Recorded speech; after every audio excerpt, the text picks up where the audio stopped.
The word of my spirit today is closure. God is bringing closure to some things. God is bringing a close to a chapter, and He is opening up a new chapter. And as things begin to fade and close, there is that void in our hearts because we were a part of some things that God was doing, and it's difficult to see the fading out of things that God was once moving in. His cloud had moved upon something, and it is now in the time of transition into something new. And I want to tell you today that there are new movements God is releasing in the earth today. There are new voices God is raising up. We need eyes to see, ears to hear the word of the Lord that is coming forth, that is very holy this season. We need eyes and ears to hear the new thing that God is doing. And the children of Israel followed the cloud, and manna came every day from the cloud. But there was a time where the manna ceased, and there was a time of transition where God was preparing them for something greater, and it took a greater measure of faith for them to enter into the promised land. It took trusting God as their provider. It took the entering in of the promise. And the Bible says they did eat of the land of Canaan that year. They ate of the first fruits of the land of Canaan. And there is something of the first fruits coming, the first fruits of revival, the first fruits of movements.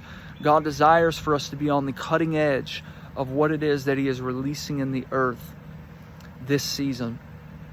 And I believe that many of you are going to be part of the new thing that God is doing, this new breed, that you would eat of the first fruits of the blessing that God desires to release and have us be a part of. There's something about the first fruits. There's something about a changing of the guard. There is something about the word closure, that there are things that are coming to a close. But what I want to encourage you with today is, though it's even difficult to see things come to a close, there's always the opening up of another chapter. There is new things that God desires to release. He is the beginning and the end. He is the Alpha and the Omega. There is always something fresh that God is releasing from the cloud.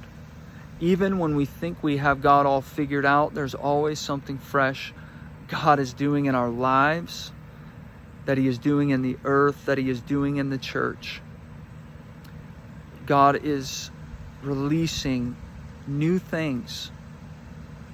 And there's even seasons in our lives that are difficult, that come to a close. And it can be difficult to make that transition.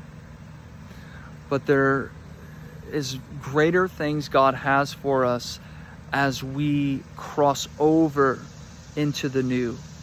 So I want to encourage you to embrace the new. Do not be offended at how God moves.